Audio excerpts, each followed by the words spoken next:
This is the brand new Toyota Corolla. It's actually replacing the Auris, but Toyota has decided to bring back the Corolla name, which by the way is the best-selling car in history. And it's decided to rebrand, partly because the previous Auris wasn't a particularly inspiring family car.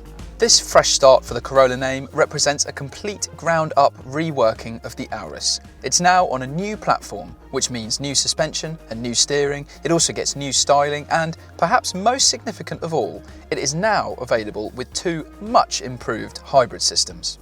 Being a family car, there are loads of brilliant rivals that it's up against, like the Ford Focus and the Volkswagen Golf. But as a hybrid, there aren't actually that many brilliant competitors. And it feels like the world is crying out for an excellent hybrid car that isn't just efficient, but also a great package overall. And the Corolla could be the answer.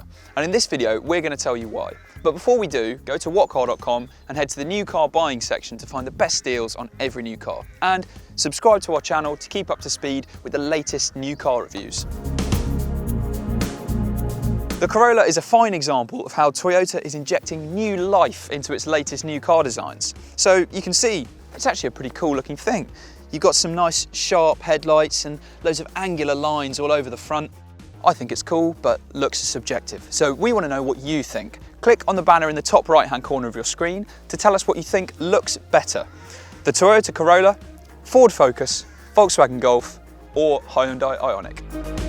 And inside you can see the Corolla is different as well. If you remember the previous Auris, it wasn't a particularly inspiring interior to sit in.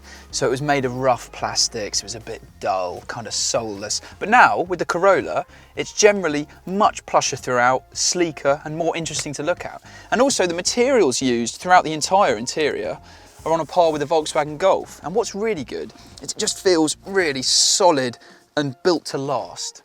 This driver display setup comes as standard on all Corollas, and it's made up of these two analog dials either side of a digital screen in the middle. And you can control that screen with these buttons on the steering wheel, but it shows things like trip information, phone, audio, things like that, but it's a little limited. So it's not as configurable as the system that you get in a Volkswagen Golf. Now, the infotainment system. Let's start with the positives. So, you get an 8-inch touchscreen, which is positioned helpfully high up on the dashboard. And also you get physical shortcut buttons. So that means that it's all within reach and easy to use when you're driving.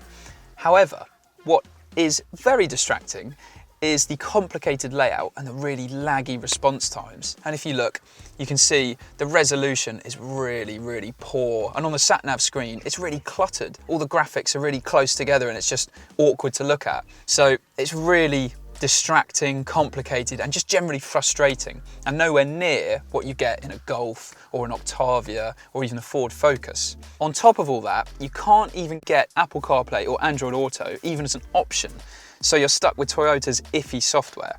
But what you do get as standard are DAB radio, Bluetooth, and a USB socket down there. Space-wise, you won't struggle to fit in the front of the Corolla, even if you're an especially tall driver, and the driving position generally is very good. However, the range of adjustment in the steering wheel is a bit limited compared to what its rivals can do. It's still fine for most people, but the in and out isn't quite as generous as it is on other cars. But there is a more pressing first world problem with the driving position. So to adjust the angle of your backrest in the driver's seat, you've got to lift this lever and then shift your weight forwards and backwards until you find the position that works for you, which is pretty old school. And in a Focus or a Golf, they offer a much simpler dial, which you can twist to fine tune your position. The door pockets are a bit on the small side, but you've got other storage options up front as well. So let me give you a quick tour. We've got the twin cup holders here, and then you've got a space for your phone under the dash there, which is a bit of an awkward position, and also the back of it's angled up quite high, which is a bit weird. But you also have this storage compartment. Now this feels a bit on the flimsy side, but inside the storage is okay. It's a bit shallow, but you've got a 12-volt socket and another USB port there as well. And the glove box is a good size. Rear space is actually one of the weakest points of the Corolla. So that curving roofline that looks nice on the outside, inside it slopes down in front of you and to the side. So it means it feels really cramped, and you can see headroom is pretty tight. Legroom's okay, but in the back, in this class, it's only actually the Peugeot 308 that's more cramped than the Corolla. A Focus, a Golf, an Octavia, they all offer much more room for passengers in the back. The rear seats don't recline or do anything else particularly clever really, but they don't in the Corolla's rivals either. The seats do fold with a 60-40 split, as you might expect. Just how practical the Corolla's boot is depends entirely on which model you choose. We've got the 1.8 litre hybrid version here. Now, you can see the boot is a good size, and in fact, it's so good you can fit 6 carry-on size suitcases in, which is more than you can get in a Volkswagen Golf, but both cars are much smaller than the enormous Skoda Octavia, which is basically like a limo in this class.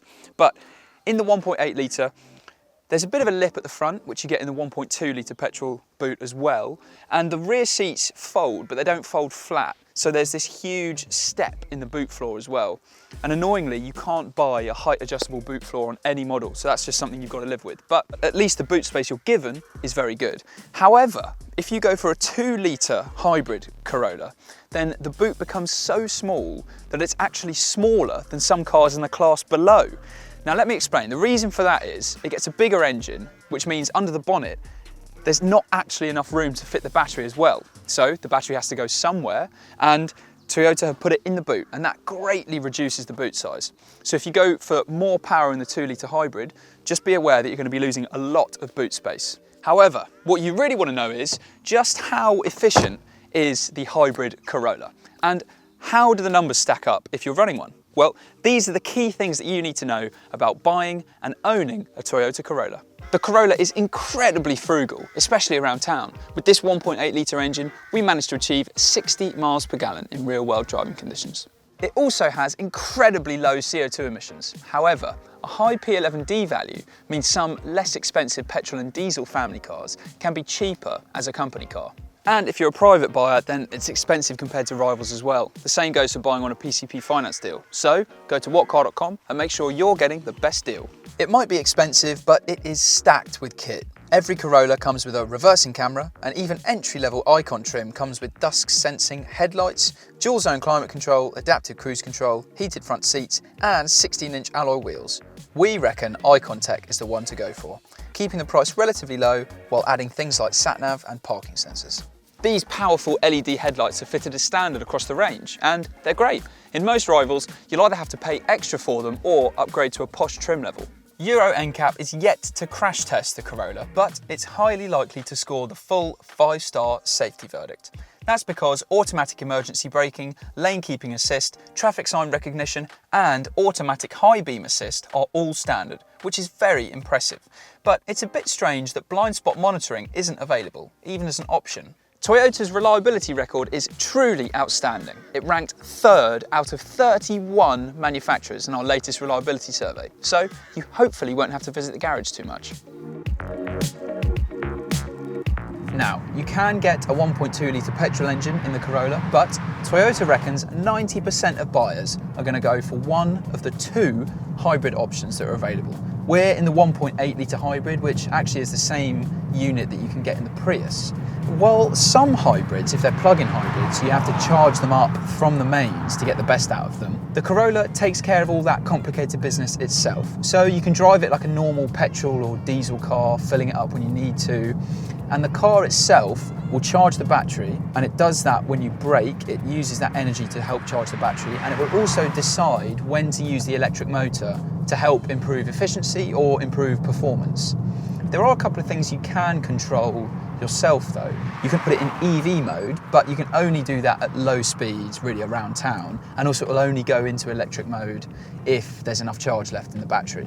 This engine has 120 brake horsepower and claimed economy of up to 65.9 miles per gallon. So you can guess what its priorities are. Outright pace is not the strength of this engine, but there are definitely things to like about it, mainly those economy figures. It also gets a continuously variable transmission, which is very different to a manual or a normal automatic gearbox. So instead of increasing speed by ticking up ratios one by one, a CVT will spin the engine at the optimum speed required for whatever acceleration you're asking for it. So this CVT is much better than other examples that are around, but it still means when you're going uphill or when you're accelerating like we are here, the revs are always flaring and it does become quite noisy. But at least the petrol engine that it's paired with is pretty smooth, and actually when you're just cruising around gently, not asking a lot of it, then it is very quiet. The 2 litre engine is the best to drive in the range, and it comes with acoustic glass which helps make it quieter inside. But that's not the whole story. It's more expensive, and as we've mentioned, you lose a lot of boot space. So, given that the 1.8 is cheaper and more efficient, that is our pick of the range. One of the best things about the Toyota Corolla is just how comfy it is. So along with the Volkswagen Golf, it's one of the comfiest family hatchbacks around. The steering is also pretty accurate, but if you're after a proper driver's car, then a Ford Focus just steers better and is generally more agile. The Corolla is geared more towards being easy to drive rather than entertaining. But when the result is something that's as sure-footed as this and as comfortable, then you can't help but think Toyota's engineers have made a good compromise.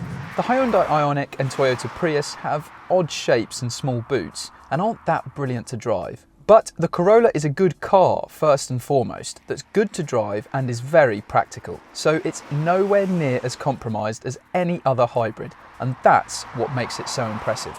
The Toyota Corolla is a great family car, with hybrid versions that offer exceptionally low running costs. It isn't perfect. The infotainment system is average at best. Rear seat space is a little stingy, and a Ford Focus is a better driver's car. On the plus side, it benefits from Toyota's outstanding reliability record. It's incredibly comfy, and it gets lots of standard equipment as well. We wouldn't just say that the Toyota Corolla is a great hybrid family car. We'd say it's the best hybrid car, full stop. So if you're looking to buy a new Corolla or any of its rivals, head to whatcar.com, where we can hopefully save you thousands on your next new car. But before you go, make sure you're subscribed to the What Car channel to keep up to speed with the latest new car reviews.